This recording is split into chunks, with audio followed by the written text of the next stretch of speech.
On a light wind day, June 19th, I joined my friend Carmen and her crew out of Jackson Park Harbor. One of her crew members, Kimberly, was extremely new to sailing, so we really wanted her to have a good experience and learn a little along the way.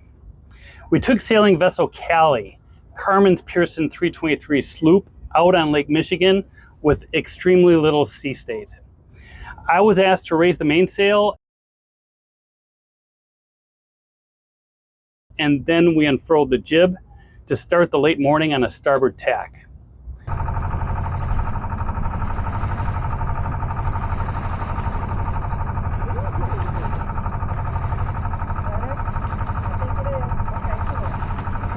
A starboard tack is where the wind is coming from the bow on the starboard side and therefore pushing the sails out over the port side. That's a starboard tack.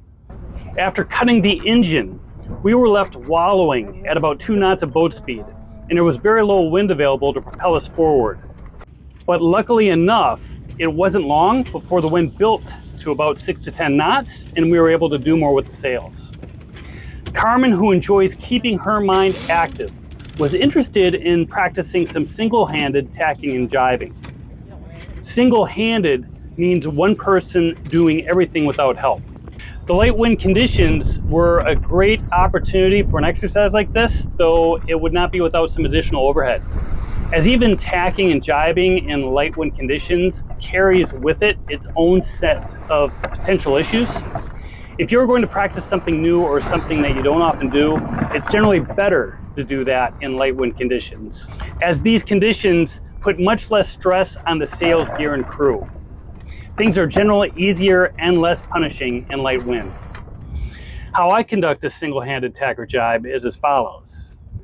First, I get the main traveler centered and the main sheet in tight. This action will keep the boom checked when the wind pushes the mainsail from one side of the boat to the other. The boom will only push across a very short distance as a result of those actions. I survey the lines and mentally think through what will happen next. As I turn through the wind, I will allow the jib to back while the bow moves toward the new course. See, I do that's my internal pressure going out. Build up. Oh yeah, your song choice. Once the bow is pointing to the new course, I lock the wheel or use the auto helm to keep the boat steering in the direction that I intend.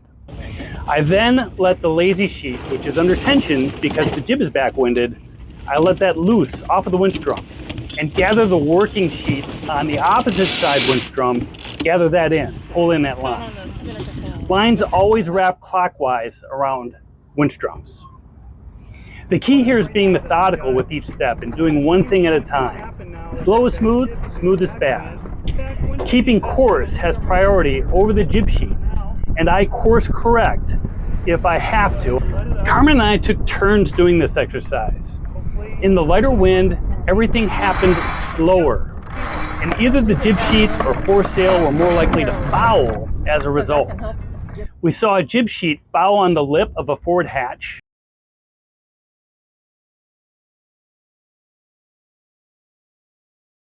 We saw a jib sheet foul on the forward door rad, which is a nautical word for air vent.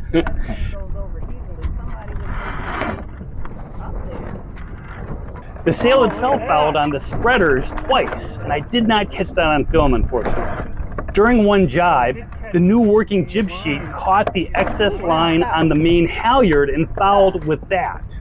This is not the first time I've experienced these sorts of hiccups when tacking or jibing in light wind.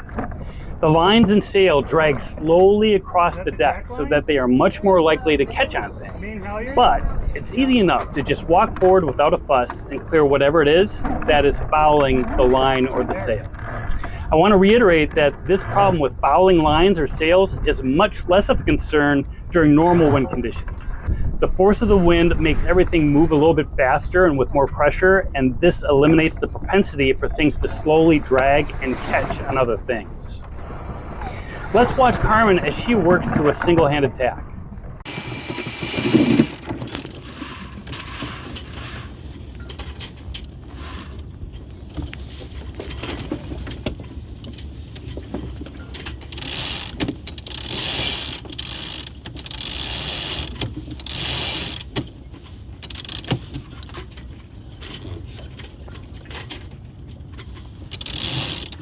That's good stuff. I don't know many sailors that don't look to continually up their game with each sailing opportunity they take part in.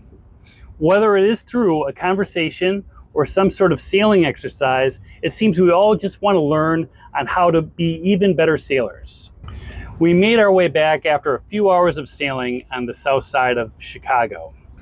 Carmen has been playing with different docking configurations, and with the wind blowing from a direction that would push the sailboat away from the dock, we used the forward spring line as the primary line to control the docking.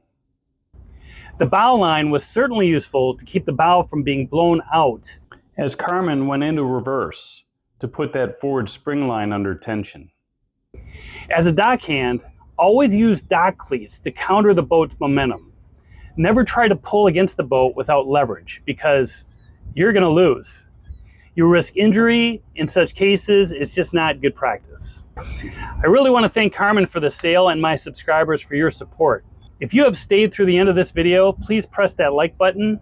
This action is free to you and helps the channel grow. This is Sailor Eric. Thanks for watching.